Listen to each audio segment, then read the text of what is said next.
You're now thinking about going live. Oh, hey, cat. You almost missed the jump, little buddy. Almost. You're now thinking about... What up?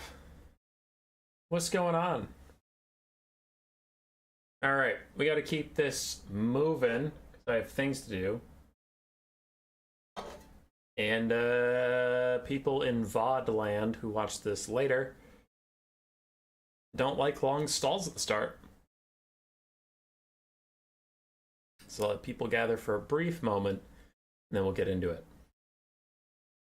We do have a blocker up without spoilers for the events we're going to cover. Recommended technique, speaking to the microphone. Let people gather for a brief moment. I'm speaking to the microphone, I just checked the audio, you liar.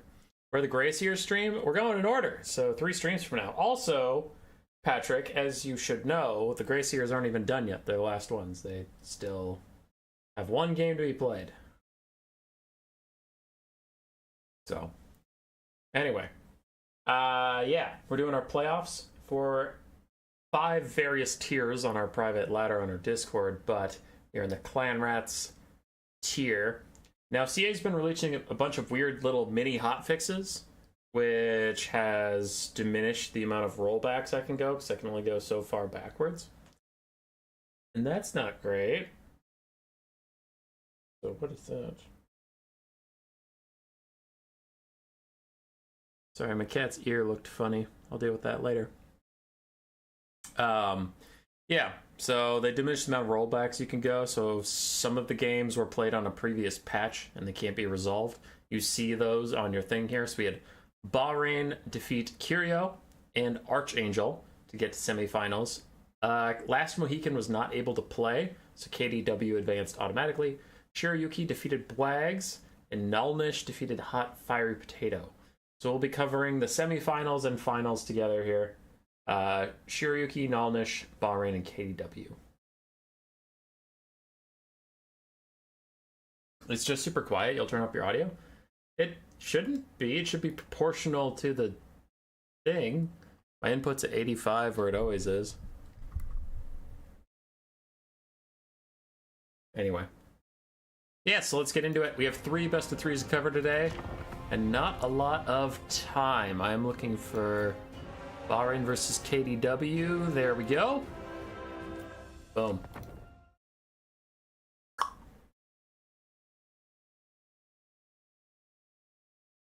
He is a Chaos Dwarf main. I'm not shocked to see him pull out the Chaos Dwarves in Game 1. KDW, I don't have as much tape on. I don't know as much about them as a player. Patrick, you hear you're trying to stall the Gracier finals? Yeah, I heard the same thing. Heard the same thing. Hi, Twist. How you doing? Alright. Dark Elves, Chaos Dwarves. The Chaos Dwarves, you have a Source Prophet of Death, Fate of Beyond, and Spirit Leech. Nice stuff. Frontline of Goblin Laborers mixed in with the Fertile Ironsworn and Chaos Dwarf Warriors ROR with their blasting charges. 2 blasting charge units. Double Bull Centaur Render, triple Hobgoblin, excuse me, Wolf Raider with spears. Yeah, had something in my throat. And my cat is being really annoying, which is all excellent. This is going well. We also have the Demon's Tongue, Iron Demon ROR, a classic. For the Dark Elf side, they overcast the Spirit Leech, which you shouldn't do that. It only increases your range, so it doesn't actually increase the damage. If you can get in range, just undercast it. Spirit Leech caster, Dread Spears, Bleak Swords, some Dark Shards, 1 Blackguard of Nagarond, and then Cold One Dread Knights. Looks like 3 Cold One Dread Knights that might just have a terrible time versus the Bull Centaur Renders, but currently they're arrayed against Hobgoblin Wolf Raiders, not a big deal. Goblin Laborers getting cleaved by the Great Bleak Swords, apparently. But the Blasting Charges will take care of 2 Bleak Swords for free. It's not too much trouble there. The Dark Shards are going to have to turn and deal with this Iron Demon. Our armor-piercing missiles are suited to the task, and it's currently surrounded by Cold One Dread Knights, and it's getting Blackguard of Nagarond underneath it, so maybe they'll all be able to deal with it. Maybe. But this cav fight, I predict will go very poorly for the Dark Elves. Golden Dread Knights are a unit that I think generally sucks, but especially in a 5v1 cav engagement, and 2 of those are Bull Centaur Renders, you're not going to have a good time. Nice breath attack down the side from the Chaos Dwarf Lord. Really good damage on the Golden Dread Knights, and one of the Hobgoblin Wolf Raiders has died. It's not too big of a deal, though. That is a Fate of Buna onto the healthier of the Golden Dread Knights. That'll make that really decisive. That'll be a decisive little flank fight. Meanwhile, the Iron Demons continue to be annoying. Lost around half of its HP at this point. It still is overall just being a nuisance as it does, providing some decent damage here and there. Golden Dread Knights that were in the main line have taken a lot of damage, and the Blackguard are full HP, but to what end, I would wonder. Did I not tell you that this would be a disaster? Because I predicted it. I am a super mega genius, and also Golden Dread Knights are bad.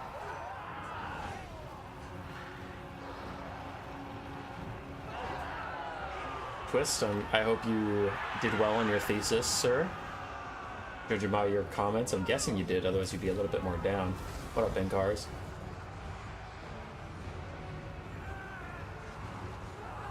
Iron Demon getting Spirit Leech while chases off Dark Shards. Other Dark Shards are trying to rally and fire at it. That should be a decent volley. Yeah, that's pretty good damage.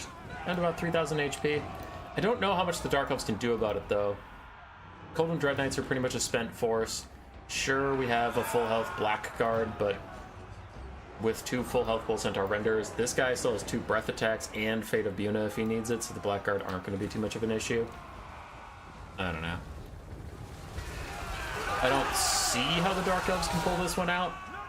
Bounce power isn't doomed yet.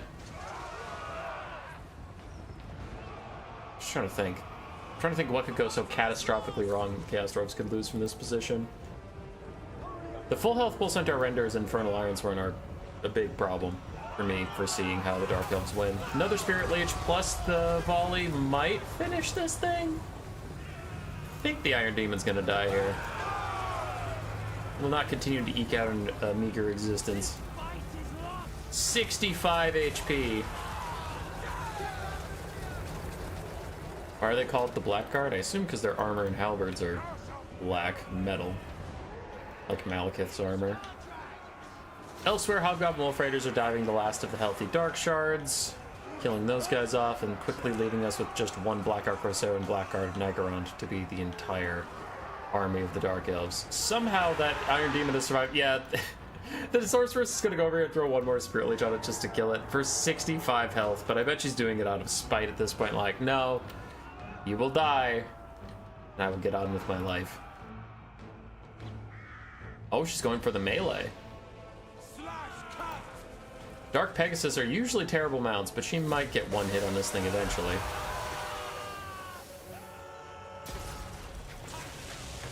Did I mention Dark Pegasus are terrible mounts? Hey, did I throw out there possibly at some point that Dark Pegasus are terrible mounts? There we go. She finally managed to do 65 damage to something she rear charged after 3 attempts. 65 HP, still at 100% effectiveness. Hell yeah.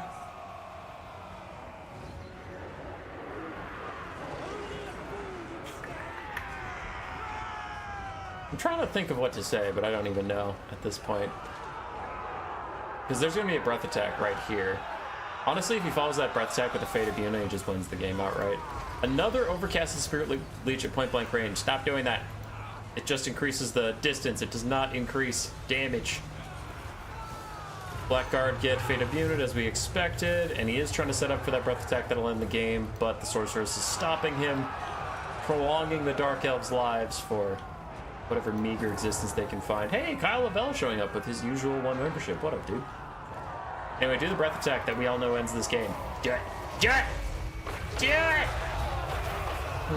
Unfortunately, the mount itself chose the Blackguard that were on the far left instead of the center or the right, so that was an ineffectual breath attack. There's the army losses we were expecting.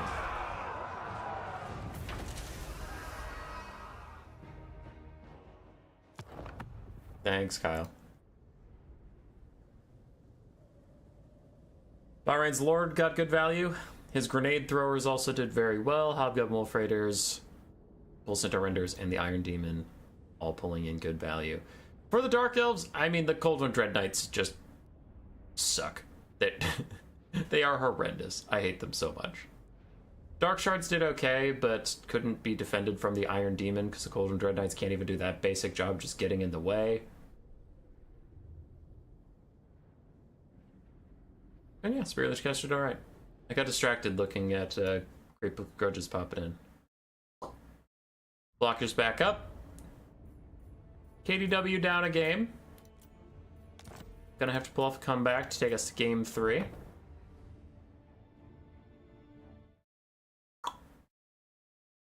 We have Khorne! Khorne is increasingly popular in these playoffs and new player tournaments. Casting a lot of Khorne these days.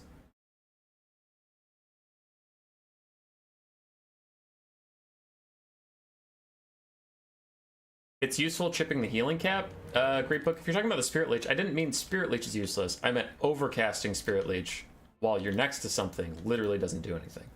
Spirit Leech overcast only increases the range, so you might as well undercast it, save yourself the mana, and don't hurt your own caster. That's all I was saying. Alright, Beastmen versus Khorne. Beastmen brought 4 Centaurs with throwing axes, 2 Pestigors, 3 Ungor Sperming Herds, 2 Ungor Raiders, double Minotaur with great weapons, and double Centaur of Tzeentch with Malagor up in the sky. Ooh, Mantle of Gorok and Enfeebling Foe. Not going for Flock of Doom. On the other side, Khorne brought an unholy amount of infantry. Chaos Warriors with halberds, Marauders with dual weapons, all across the front line. 4 Marauder Horsemen throwing axes, Valkia, and then 1 Minotaur with great weapons, but they are just relying on an infantry tide to take down the Beastmen. We'll see. There's a lot of good kite elements here from the Beastmen and a lot of cycle charging from their armor-piercing units. Valky's Spear Slapnir is going to take out one of the Ungor Raiders, however, which will ease the pressure on the Halberd Warriors. Pestigor is already routing off from the elite frontline press, and in comes a Mantle of Gorok, buffed up Centaur of Tzeentch into the Chaos Warriors of Khorne. High melee attack, relatively high melee defense, but Mantle of Gorok gets right past that, increasing the armor-piercing damage from these guys, busting through them. Throwing axes coming in from both sides. Khorne's Minotaurs getting beat up in a 2v1 fight against the other Minotaurs with great weapons. Marauders also thinking about routing while the throwing axes continue to kite away from both sides. Are any of the throwing axes under threat? No. All 8 throwing axes on the map are free and clear to fire. I was answering Diggy Baka. Oh, okay. Hi, Phoenix King, how you doing? So Khorne broke through the front line super easily. The Beastmen are ahead on the balance of power, though, because they've done some serious damage while losing their front line. And I mean, the Minotaurs of Khorne that are dead are very expensive. These Chaos Warriors that are very expensive, also quite damaged. And the Beastmen only lost their chaff, but the balance power is still relatively even, especially these guys are routing and getting chipped apart. Khorne is going to be building up army passive. Actually, these Marauder Horsemen of Khorne are doing better against the Centaurs than I would have thought. I mean, Valky is helping, but I still thought they would have gotten crushed a lot faster, so 1 Centaur throwing X is getting pushed off. Khorne needs to dedicate some resources to running off these Beastmen forces, again, for those kills that we mentioned. Would be nice to have, I suppose I don't know. When you're getting kited, none of Khorne's army abilities really help you that much. Horn of Khorne doesn't matter, because usually if you can get the melee fight, you have plenty of melee attack anyway. Tier 2 is fine, but not amazing. And Sword of Khorne, who's ever kiting you is just going to dodge, because usually you're kiting with units that are pretty fast. Centaurs with great weapons, losing a lot of HP on the charge with halberds. The other Centaurs staying a little bit too long fighting these Chaos Warriors of Khorne. They're just trying to buy time for the skirmish stuff, but they gotta, you know, be in and out a bit more. As they're standing here, they are getting whittled down quite ferociously by the Khorne forces. Have ourselves a bit of a cow battle. Both of the Minos fighting it out. Both down to 3 models. 0 leadership on the Minotaurs of Khorne, but they will win the fight and push those other guys off briefly. And the Khorne infantry push so far seems to be doing okay. Bounce power is still very close. We're entering the late game. I mean, we're only 3 minutes in, but with how ferociously violent the melee attack was, I mean, 3 minutes is the late game with these armies. Look at how depleted they are. Throwing Axe is going to use all of their ammunition on the Khorne warriors before engaging with them, and I bet right about now Malagor is wishing he had Flock of Doom to just be spamming on the entire Khorne roster as they advance.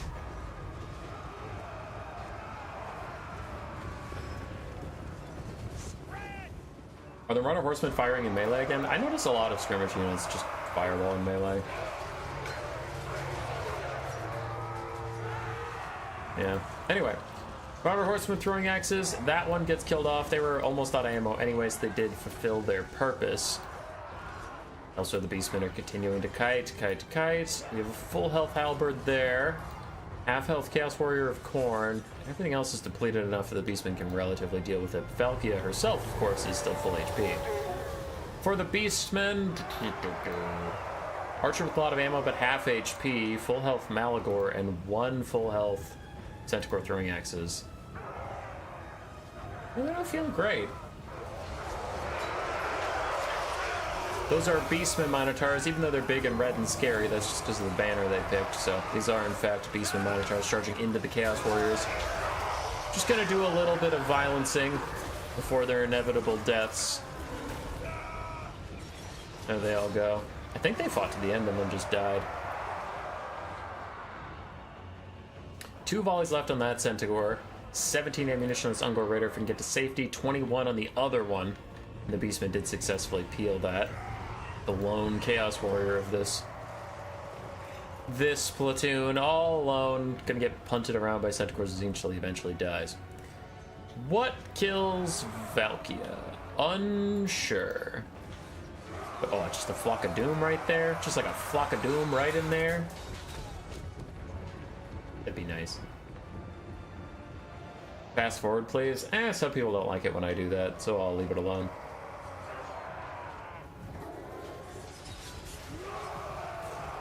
Just Centaurs trying to kill off all these Khorne infantry. Balance power is still 50-50 entering minute 6. Ooh, Sword of Khorne! Missed it on the high ground, but it kills off a very healthy and high ammunition archer unit that the Beastmen desperately wanted to keep alive. Nice job from Khorne there. Reducing a lot of the damage that the Beastmen could have kited around with. Now you just have this super wounded Ungor Raider, which honestly, I wouldn't hate for Valkia to fly over there and attack that thing. Just get them nice and low. No uses of the spear left, but if you can rout them off. Centaurs are just about out of range attacks, so then they're going to have to start melee cycle charging you. Voice crack. But then Valkia is always going to be able to countercharge quite nicely. So as long as Valkia is fighting next to all these support units of hers, she should be fine. Is that Mantle of Gorok? Yeah, it is. Mantle of Gorok is in for the Centaur, but all of a sudden the Khorne forces start to break. We lose a Chaos Warrior, a Halberd, and a Marauder with dual weapons. Other Chaos Warriors are holding for now, but their leadership is not doing too good. As more Centaurs think about charging in, then they're going to opt out. Archers firing over the top, and I do believe there's like an under missile fire debuff. Yeah, under missile fire -5. So Valkia really needs to go over there and stop those Ungor Raiders, both for the damage, but also for the leadership debuff it is currently inflicting on her force. Can you increase your volume a bit? Under missile fire debuff. Yeah, under missile fire -5. So Valkia. Okay. I mean, I can, yeah.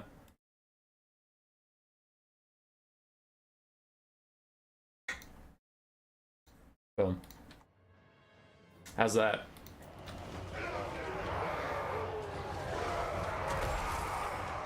Or the in-game sounds are slightly too loud. The in-game sounds are the same as they were before, so I assume it's just the streaming software balance as I am using a new software. All the cycle charging is actually going to rout these Chaos Warriors with halberds, and I am shocked that they routed with 3000 HP while fighting next to Valkia. That is alarming. At this point, Valkia is probably doomed. Probably. I mean, there's a part of me that wants to think a very teeny tiny anti-large fighter could kill all of these super wounded beastmen, but I also know Valkia is a big fan of doing literally what she's doing right now and just T-posing and walking around to get beat up. Still too low? Is it actually too low?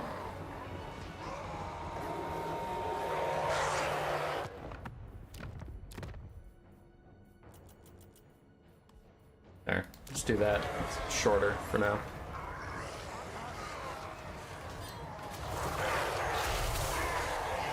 Alright, Valky needs to try and fight her way out. There's an awful lot of Centaurs left, though they are the throwing axe variants. Their melee stats aren't as good, especially when they're out of throwing axes.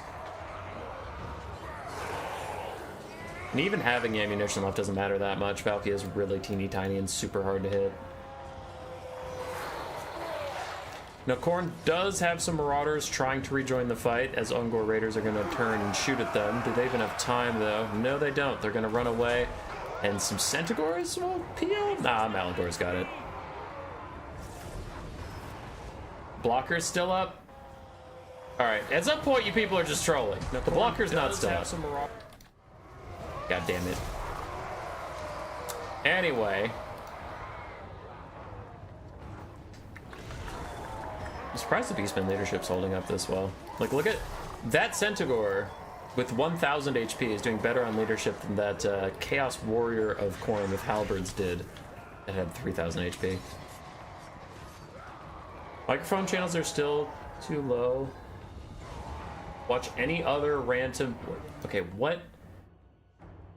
Test this yourself by watching any other random YouTube video on this channel for 10 seconds to compare. One, I don't know if you meant that in a harsh way, but that sounds pretty harsh. Dude, this is like my second stream with this new software. I'm working on it, all right? I usually compare my volume to the in-game volume, and as long as the ratio between that is good, then people can adjust the main settings on their own. Like, you can turn up things. I don't know if you've been around YouTube much, but sometimes I pull open YouTube videos and the lady's like screaming at me, so I have to turn it down. And then other times I open something that's really quiet, so I have to turn it way up. So like YouTube itself, it all depends on the person's streaming settings, how high their base audio is going to be. So comparing it to my old videos, sure, I could get back to where I was, but it's kind of a nebulous change because the broader scope of YouTube has nothing to do with anything. I was listening to a fucking League of Legends podcast last night because World started, hype, and the Squarespace ad came on, and I only realized his audio was so low because he was like, I think the top lane's a little weak. And have you ever wanted to do a website with Squarespace? I was like, Jesus Christ. Okay, his audio's low. But like, I don't think mine's that bad, where the ads are going to blow out your ears. Just got here, sounds fine. Okay. Alright, I'll leave it alone. As long as the ratio between me and the game is good, that's all I really care about. Because everything else is just kind of like, it's relative.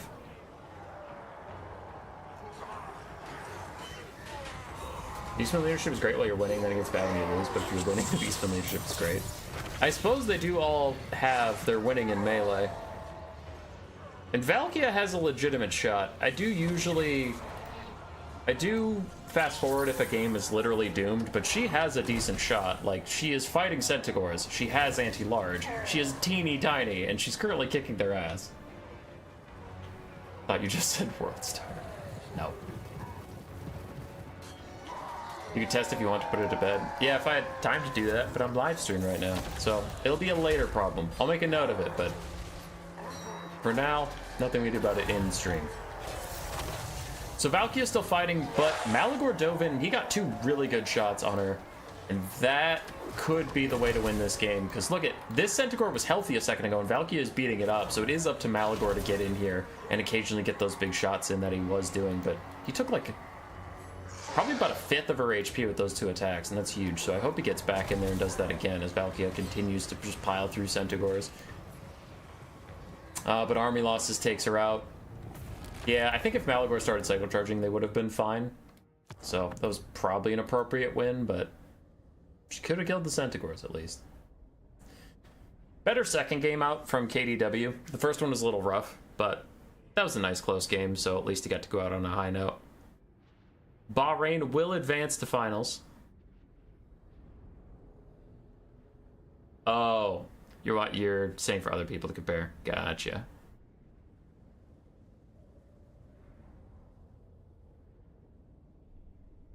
The audio went low when you screamed the Sword of Khorne.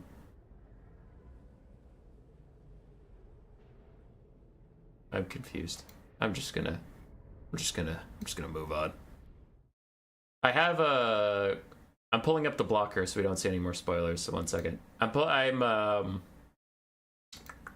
have a compressor so that when I scream it doesn't blow out your eardrums. That could be it. But that's intentional.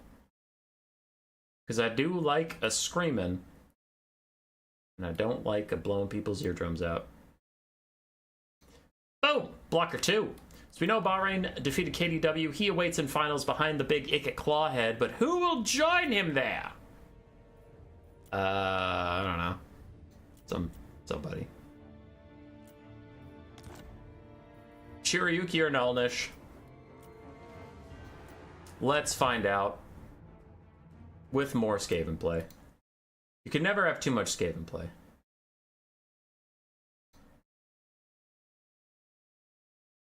Shiryuki taking the Skaven versus the Tomb Kings.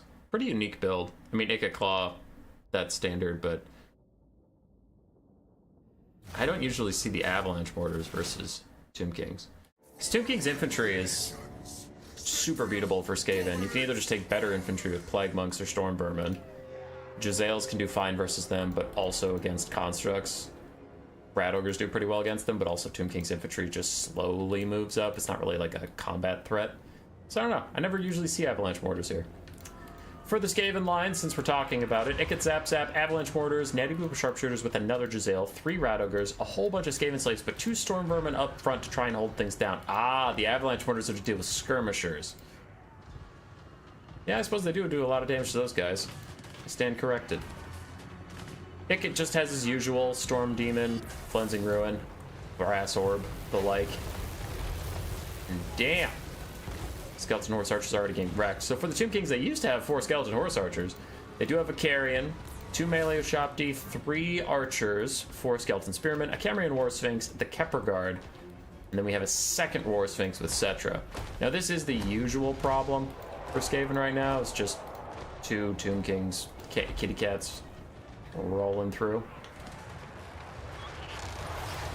Can take Eshin Triads for them, but they can just run out of those. Generally, I've been having some success with Packmasters on a Brood Horde to help the Rat Ogres stay in the fight for longer, or like so many Gutter Runners, it's not even funny. Like 6 Gutter Runners.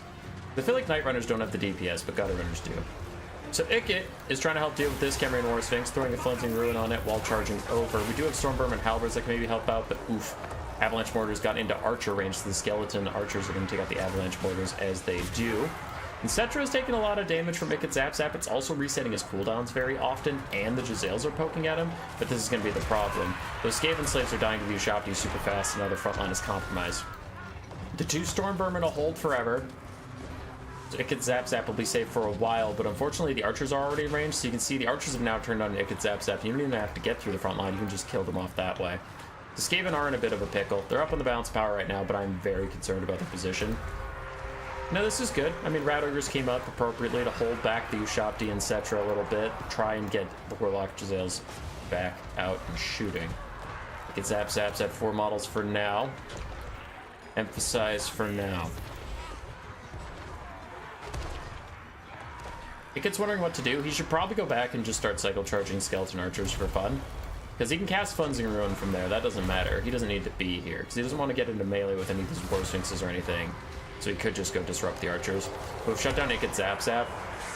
Only 3 models left for that big guy, but he did actually naturally route.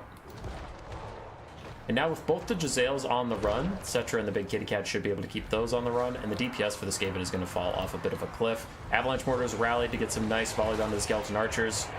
Love that. I just wonder what it's going to amount to. Because what here can kill the Cambrian War Sphinxes? Unfortunately, not Storm Vermin Halberds. You'd think so, and sure, if they just stand still in the Storm Vermin, then they'll die, but I mean, you can cycle charge with collision attacks very easily. And the Tomb Kings have more infantry at this point, so the Storm Vermin will never be braced for the rest of the game. They're always going to be in combat with something. Now, Ikit is doing his best to come back in this game, and I like that. Storm Demon was a good shot on the back of Cetra, and now the Cleansing Ruin Overcast also going to tax him further. If you can kill Cetra, then there's no passive healing for this Cambrian War Sphinx whenever he casts a spell. That's nice, but also the leadership of the Undead will just falter and it's easier to get them to crumble. That is a way to win this game, and probably the only way at this point.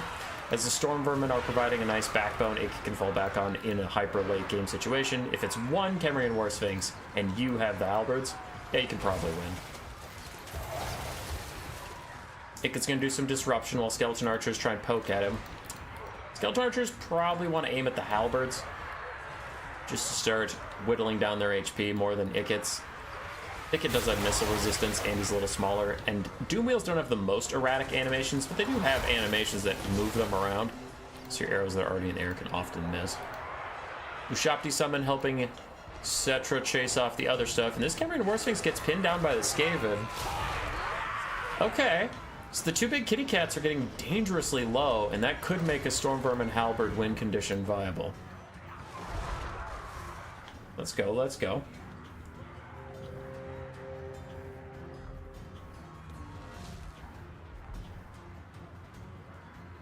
Ryder's also confused. Ryder, you were born confused.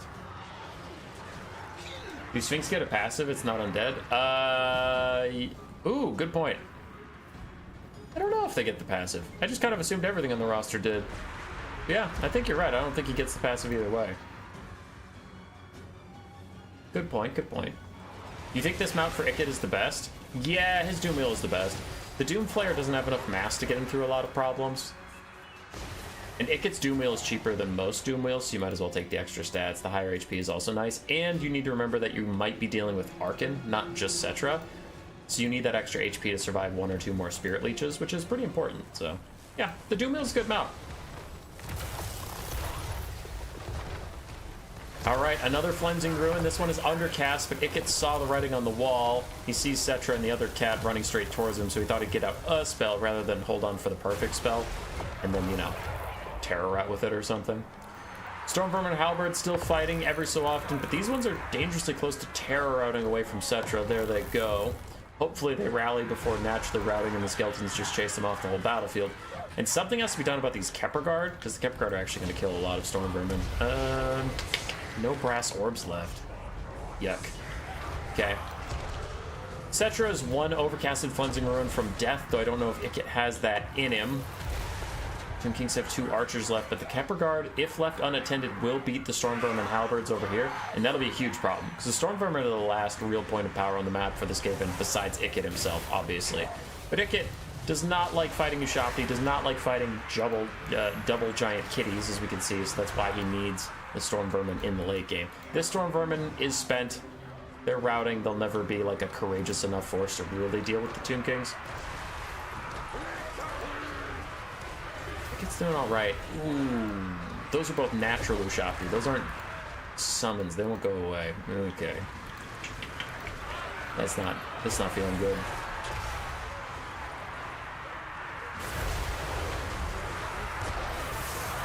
I could cast Invocation Heck on a Jade Lion, so I don't even know how constructs are treated.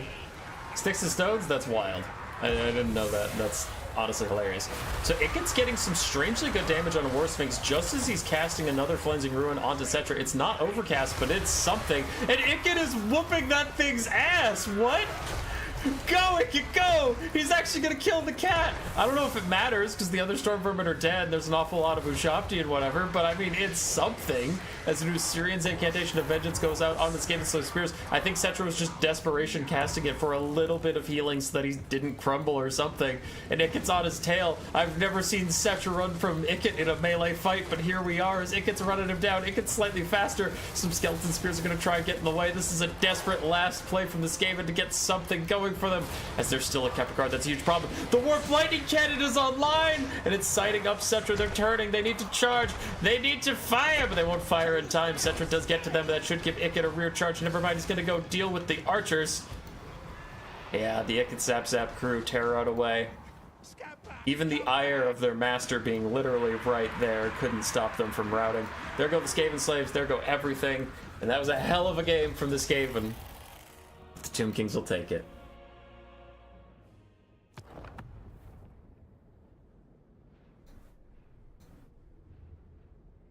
That was a good game. I enjoyed that quite a bit. Skeleton Horse Archers largely got wrecked. The Avalanche Mortars dealt with them rather quickly, but the regular Skeleton Archers did well. Melee Ushapti were fantastic, and both the Kitty Cats did a lot of work. For Shirayuki, Iket Claw, like Olaf said in the chat, was doing everything he could to win that entire game by himself. Storm Vermin Halberds did great. Got relatively strong value if you consider the fact they spent most of the game just fighting basic skeletons, but they never routed, giving the Skaven a lot of time to shoot. Rat Ogres did their jobs. It gets Zap Zap got a little bit of value, Gisele's got a little bit of value, but not enough. Not enough. Boop. Blocker's back up. Nalnish takes game 1. You want a game 3. You are rooting for Shirayuki, and you are rooting for the Tomb Kings yet again! Shirayuki goes, alright, bet. Hello? Okay. I couldn't tell if the dog made a weird noise or if someone was trying to talk to me. No one should be home right now. So it'd be concerning if they were trying to talk to me.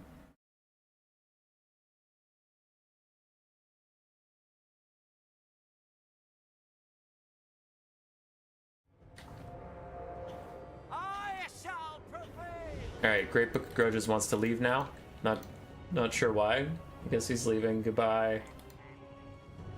Goodbye. Goodbye. So Shirayuki does have the double kitty cat. Cameron War Sphinx and Cetra. Cetra brought the same spells, but that's where the similarities end.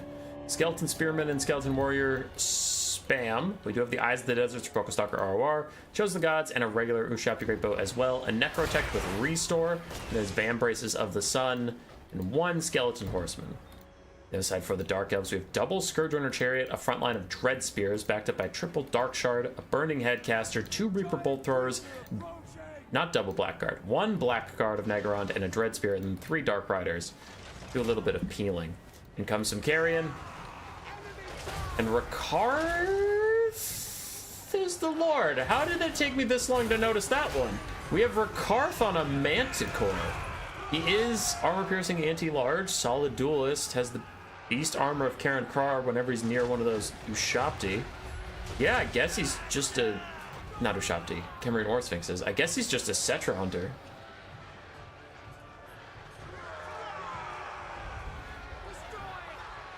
The stream is coming from inside the house. Alright, the Carrion are dead. They didn't successfully kill any of the bolt throwers. Still 8 out of 8 bolt throwers counter-firing the Ushabti Great Bows right now. Chosen the Gods taking a bit of a pounding. They even get a restore. Tomb Kings really want to keep these guys alive. Can't say I blame them. Both the bolt throwers continue to fire unimpeded. And Scourgerunner Chariots are actually doing a good job versus Cetra. They have very low ammunition since there are many nerfs that were probably deserved because Scourgerunner Chariot meta was boring AF. But they still do decent damage if you just get them to isolate a large target like this. They're hunting Cetra down, and Rakarth dives in after him. This was his whole job. He pops Beast Slaver for extra bonus versus large and extra damage, forcing Cetra back under a hail of armor-piercing missiles. Fortunately for Cetra, that was just an L. He's already down about a third of his HP.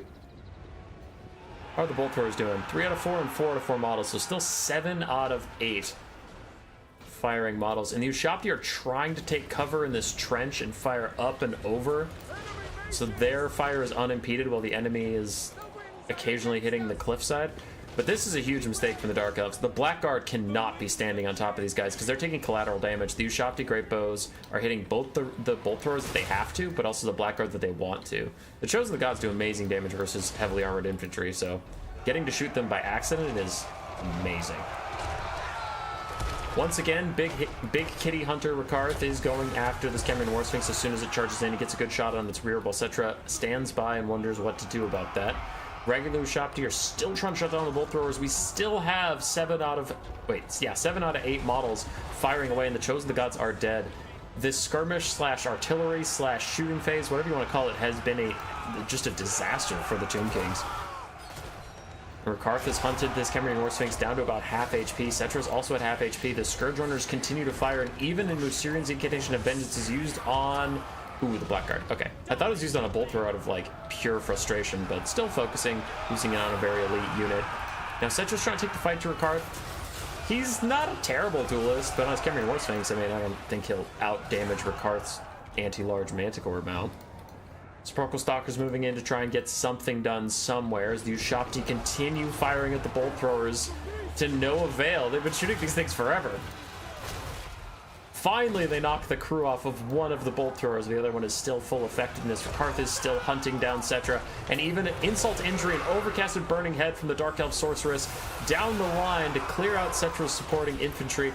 Thankfully for the Tomb Kings, it curves away from the skeleton warriors, just tickling their backside, but still doing a lot of damage, just showing how much it could have done if it had gone down the center. Khemri Warsphinx gets a second and final restore just for a bit of healing. And the Scourge Runners are forced to run away from the Eyes of the Desert, who are getting occasional little shots off onto them.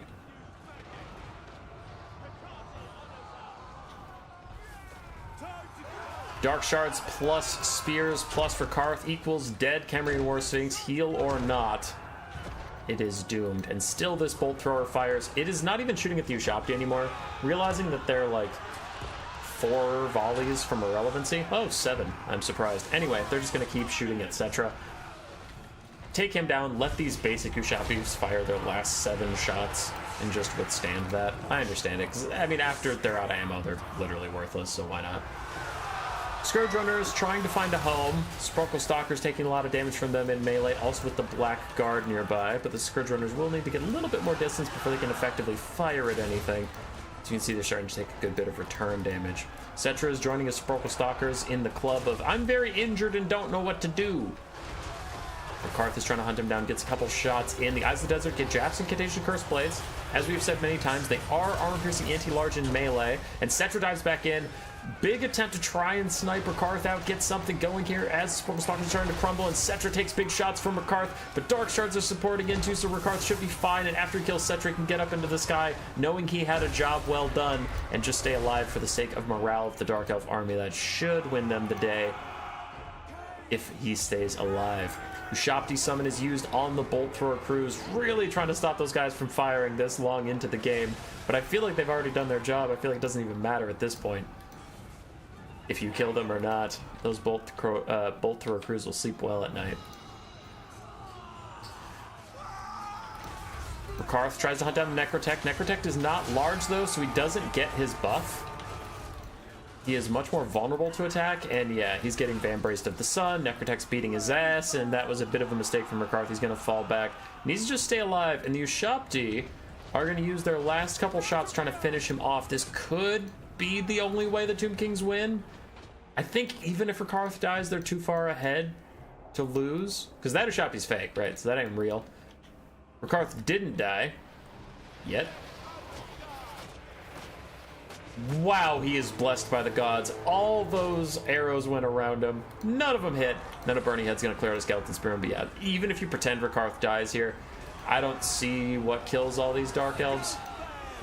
There's too many of them with relatively high leadership, though that Burning Head is going to do a little bit of treachery. By the way, remember that Burning Head started going that way and curved all the way over here just to hit its own units, but regardless, it is still a hopeless venture for the Tomb Kings. Leaderless and afraid, they are crumbling down. 3 Skeleton Spearmen stand between them and defeat, and we do have a Burning Headcaster. Karth did actually go off the battlefield. Fucking coward. Necrotech's gonna try and kill this little sorceress. Oh, he has a whip. All right, that's too kinky to put on YouTube. We're gonna zoom out away from that. Still a lot of Dark Riders, still a good amount of Dark Shards that can fire in. The Sorceress is going to rout, and I was kind of counting on her Burning Heads to clear out all these skeletons.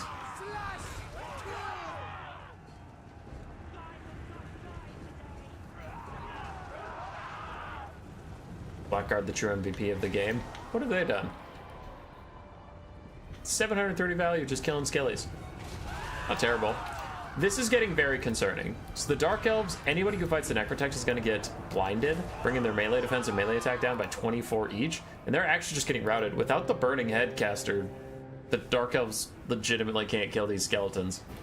So she needs to rally, which she did. If she has 2 Burning Heads, yeah, 2 Burning Heads left in her, this game is over. The Dark Elves win. If she only has 1, it's close. If she has none, Dark Elves lose. And they might not even lose because we have plenty of Dark Shards and Dark Riders over here, but I do think Burning Heads make that a lot easier. Scourge Runner Chariots trying to live up to the chariot part of their name. Rear charging through skeletons, actually getting really good collision damage down. Burning Head Lady is kiting away. She is going to throw a Burning Head down these guys. Not the healthier ones, but just whatever was closest to her. Gets good damage out, gets them to back to crumbling. And really trying to trigger army losses is the easiest way to deal with at this point. But I didn't know this Dark Shard was here when I made that prediction. So with this Dark Shard, this much health, and this much ability to kite, yeah, it is just going to be over. Because they could Psycho Charge with Dark Riders while getting space to shoot. Good job from the Dark Elves.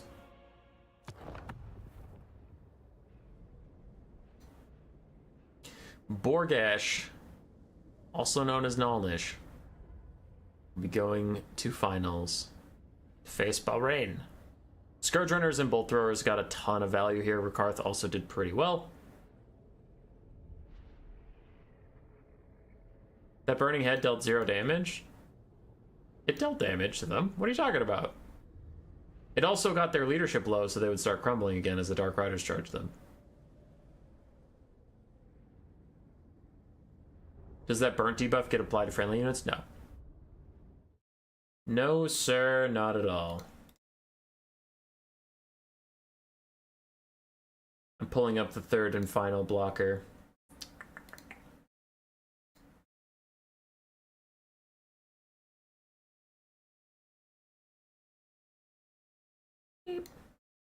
Balrain and Nalnish.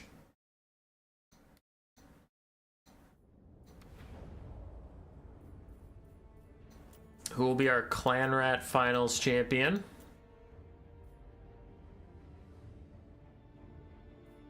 Wait a second. That ain't right. Hang on, I had a labeling mismatch.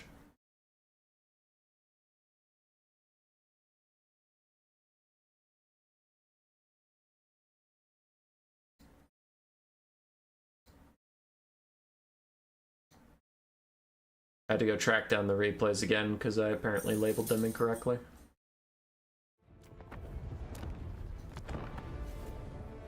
Got it. All right, let's do this.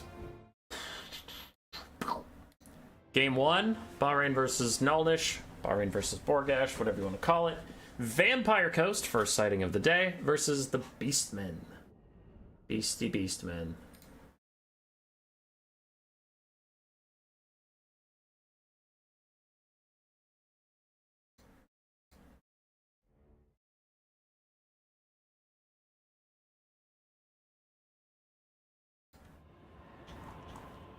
For the Vampire Coast of Balrain, we have 2 bombers, front line of polearms and regulars. Looks like 3 handgun mobs, 1 hand cannon, no, 2 hand cannons, more handguns in the back, Shade Wraith gunners, and then animated Hulks and Rotting Prometheans gunnery mobs mixed in with a Deeps caster with a pistol, Denizens of the Deep and Fog of the Damned. Really going for a leadership nuking play there. The other side for the Beastmen, we have Ungor Raiders, spaced out, looks like 4 of them. Archer's always very good against Vampire Coast. Then we have Zongors and Ungor Spearman Herd front lines. Morgar the Shadowgave with both his Chaos Bond summons, Traitorkin caster, which is Kalkan Guard, and Harpies.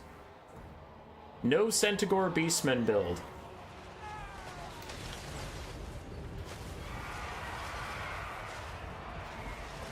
Twist making a very funny joke that I do appreciate, but I'm not going to repeat for legal reasons.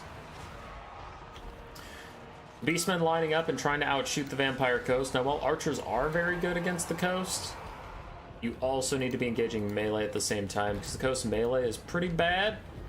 They do have an awful lot of shooting. One of the bomber mobs is getting taken out. It looks like that's what's going on, is the archers are trying to take out the bomber mobs before their front line gets involved, so the bombers can't take them all out for free. One of the guys actually straight up dies, because Morgar's summon procs. I think that was the involuntary one as soon as something gets too low. And the other one, we do manage to just get an Ungor Spearman Herd to try and stop it, but the bombers do take out one Ungor Raider before they are shut down. They might even have guard mode on. Yeah, they do. They're just throwing over the tops of these Ungor Spearman Herds, getting huge damage out of the Ungor Raiders. That's a bit of a problem. Now 2 can play at the summons game as Morgar has both of his Chaos Spawn summons out. The Deeps caster already throws out a Rotting Promethean summon for the backline. Meanwhile, Harpy's diving down, but they're getting peeled off by the very guns they seek to destroy. And Cannon's alarmingly good at killing flying units with their spread shots. the Harpies are proving rather ineffectual on the back line. Chaos Spawn summons are causing a little bit of disruption, but this is problematic.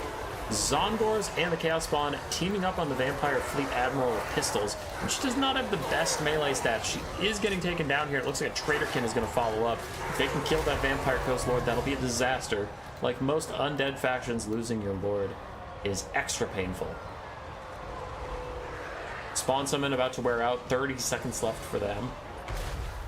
But yeah, the Zongors and the Chaos Spawn Summon managed to complete the Lord Snipe on the Vampire Fleet Admiral of Deeps. She's gotten constant orders to retreat, but can't quite get there, and obviously is not a death caster, a Vampire's caster, so she can't heal herself. She dies just as the summon fades out. That is a huge loss for the Vampire Coast. Shade Wraith Gunners are still online. A lot of Harpies have been dealt a ton of damage, and Harpies are not a cheap unit to lose. Both the Chaos Spawn Summons of Morgr are gone, so those are the good points for the Vampire Coast. And they're doing a decent amount of damage to the infantry that are slowly streaming in from the Beastmen. Now for the bad points. I mean, losing your Lord is pretty bad, and there's still a lot of disruption. A lot of the undead frontline has died, and now crabs are holding it up, and one of those crabs is a summon. So soon the Beastmen hordes will be free to just walk slowly at your backline and stop them from shooting. What up, Punchy Middle-earth? How you doing? Shade Wraith Gunners continue to fire at Zongors, trying to rout those guys with the -16 leadership debuff. Oof. Yeah, I saw that too. The Brave Shaman of Wild was gonna disrupt the Shade Wraith Gunners, then the hand cannons turned towards him, and all of a sudden he's like, I have a better idea, and starts to leave. He gets a Traitorkin out, but he doesn't actually get out of range of the shotguns, and he takes one volley. Will he notice that he's not actually safe yet? Needs to keep going. Meanwhile, the undead, moving up their handguns, still have these hand cannons as well back here, still have the Shade Wraith Gunners. They're a little down on bounce power right now, but they aren't out of it just yet. If the Butcher Scouting Guard realize whatever they were fighting has crumbled away, yeah, they're moving again. The Coast need to turn some guns onto them. It looks like they kind of are. These hand cannons just got orders to shoot at the Harpies, but I mean, they share the screen with the Butcher Scouting Guard, so yeah. They gotta line up and fire, but they're taking an awfully long time to get their shit together. There they get a good volley out, plus the Shade Wraith Gunners, plus the handgun mobs. Everybody realizes that the Butcher Scouting Guard are into the cookie jar and they need to deal with it. Harpies valiantly trying to stop the hand cannons from firing into the back of these guys while the handgun mobs line up to also keep shooting at the Butchers. I think the Shade Wraith Gunners are dead, but can the hand cannons free themselves quickly enough to shoot these guys in the back? It looks like they are, and they also could get some shots on the Brave Shaman of Wild, so this is actually a huge moment for the Vampire Coast. The Butchers Scouting Guard are getting lit up, and the Shade Wraith Gunners might just survive after all. The Butchers are dealing damage nearly fast enough for how quickly they're getting shredded by this crossfire. That is a disaster for them. The other hand cannons are moving up as well, but the Lampreys Revenge have died from Archer focus fire and sitting on top of the Destroyers of Drakewald. We have one more Rotting Prometheans mob doing that job as well. Shade Wraith Gunners starting to crumble. They probably will keep crumbling till the end of this game, but oh no! The Wildcaster ends up right in front of the hand cannons, takes like over half his HP in one volley. Can they finish him off and get rid of that caster once and for all? Not that it matters too much because your Lord is dead, and they only brought Traitorkins, and they really just wanted to Lord Snipe you with that one. But still, it's good to get the enemy caster off the battlefield. That is a lot of Beastmen infantry, however. I am very worried about all of them. Constantly streaming forward to disrupt the side of the Vampire Coast. These handgunners trying to get at least one more shot off on the Spearman Herd before they collide with them in the front line, but they do collide. It is the last stand of the coast. Just so many Beastmen swarm at them, and for every one they rout, there's like 5 more. The Archer's trying to get in range. More Zongor is going to waddle towards these guys, and army losses will take care of them as the undead fall apart.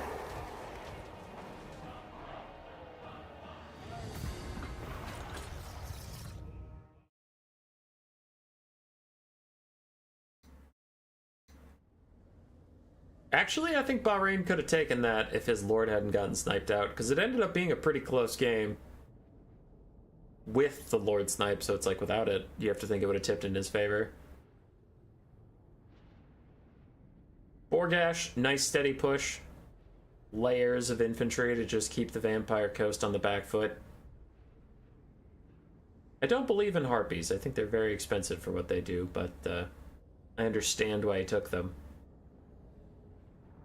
Good game 1. Nice and close. I'll allow it.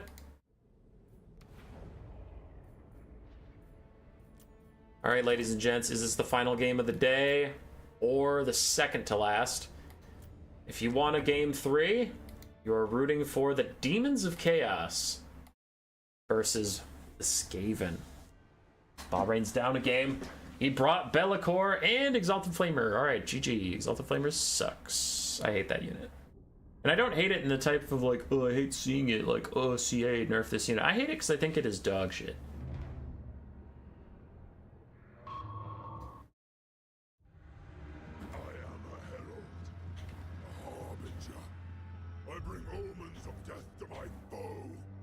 You already spoiled it? What did I do? Are Harpies and Mantle of Gorok a good combination? Actually, possibly, Twist.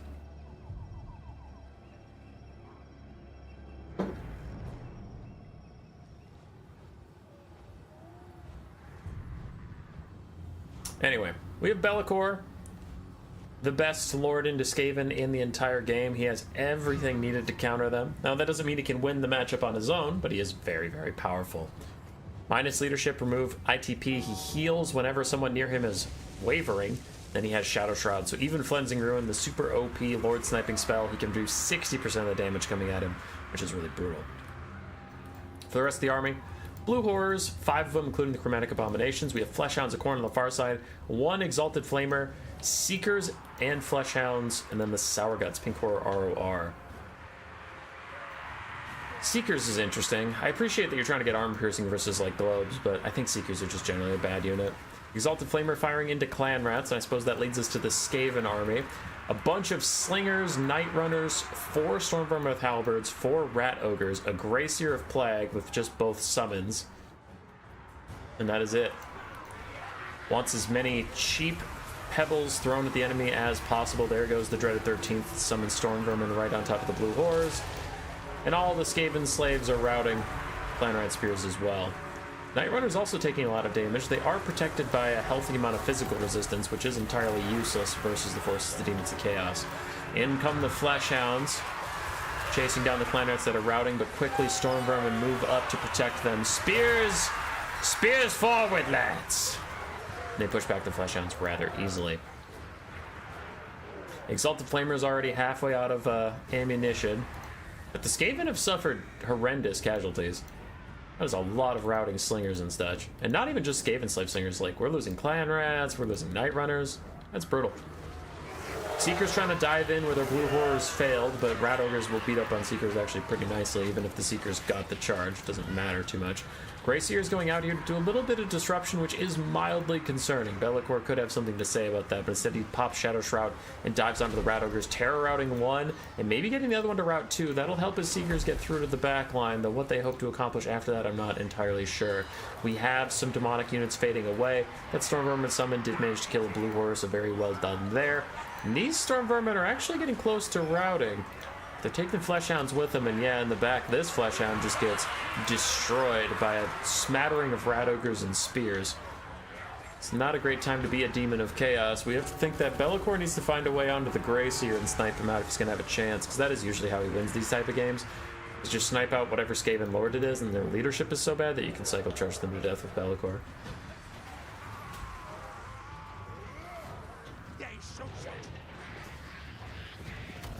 What do you do versus Be'lakor? If the Night Runners weren't all dead, they could do very well against Be'lakor. Just kiting him out. He's still a demon. He only has 45 armor. He has a fair amount of physical and missile resistance, but they can whittle him down, given time. The Demons of Chaos have done a nice job shutting down most of the Night Runners, though, so it is a little concerning to be Be'lakor at the moment. Warpstone Scroll slowly sapping him of his HP, but it'll fade away, and it's a one-time use thing. He's back on the Gracier. Clanrat Summon is out. Fleshhounds of Khorne are about dead. The Sour Guts are left alone as the Demons of Chaos last multi-entity model. I don't even know where the Exalted Flamer ended up. Oh, there he is. He's out and about, trying to do some kiting. But there go the Fleshhounds. These Blue Horrors are going to die soon. Sour Guts are going to die soon, leaving just Be'lakor all alone. And now he is stuck in Stormvermin Halberds with Rat Ogres surrounding him. And even the weird demonic Lord of Shadows can't get through Rat Ogres. Isn't he a lot of balance power? Yeah, but he can still take a lot of damage, and the Skaven can kill all your little buddies. Exalted Flamer, I still hate you.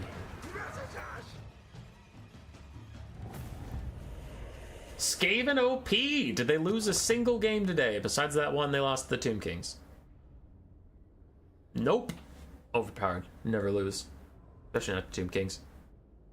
It was a good run from Bahrain. He won 3 best of 3s, but the 4th was too much. And Borgash will be our Clanrat champion. I might stream the Storm Vermin tomorrow morning before we leave for vacation, but I'm not sure about that. Hell, is it a vacation if it's only 3 days? I don't know. Our long weekend will be away. Last time I listened to Human Boy, I think Be'lakor is good. Be'lakor is good! Don't take the fucking dog shit ass Exalted Flamer! That thing's a waste of 1,500 gold! Also, don't take Seekers into Skaven. No. Hurts my eyes. I mean, I have various Demons of Chaos builds I like into Skaven, but if you want one with Be'lakor that probably works, I do something like this. There's a lot of lords on this roster that are good, though, not just Be'lakor for fighting Skaven.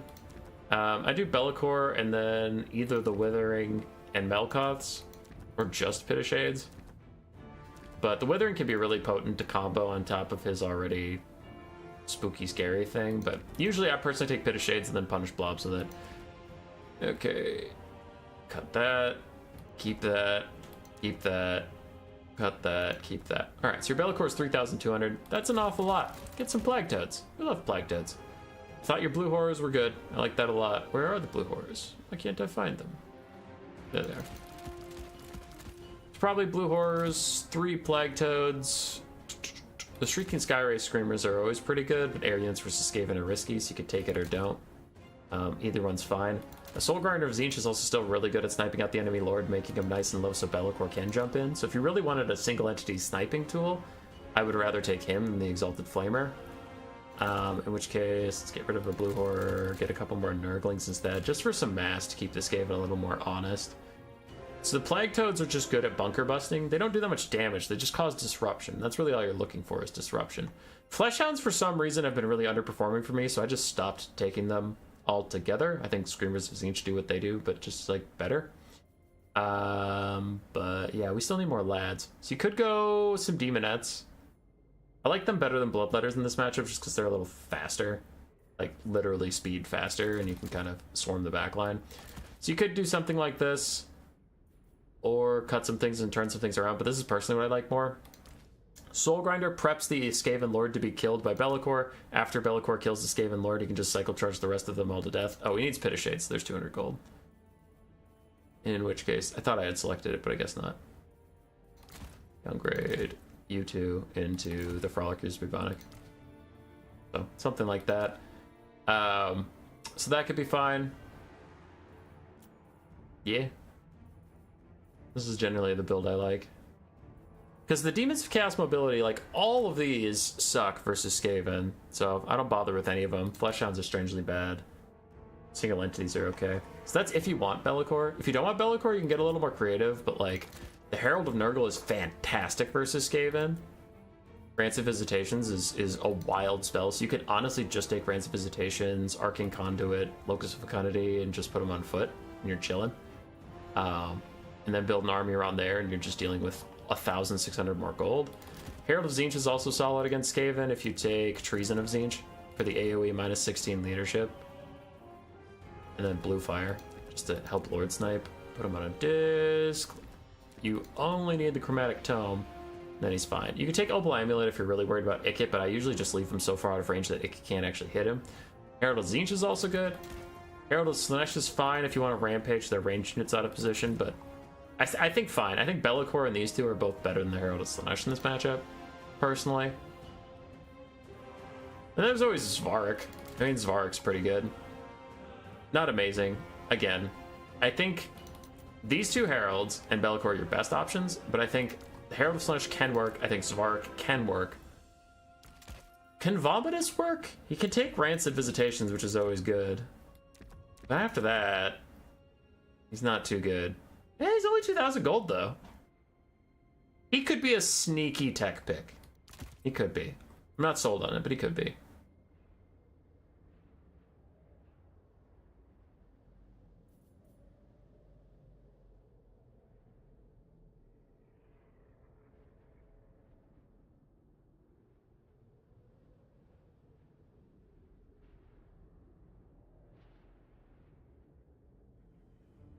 If I watch this Demon Chaos build more, I get a heart attack.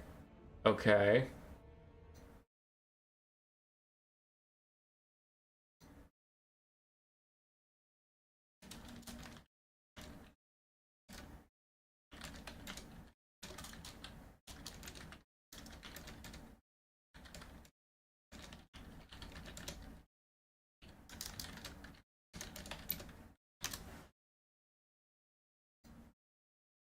You're technically no longer a new player, Mask? Yeah, dude.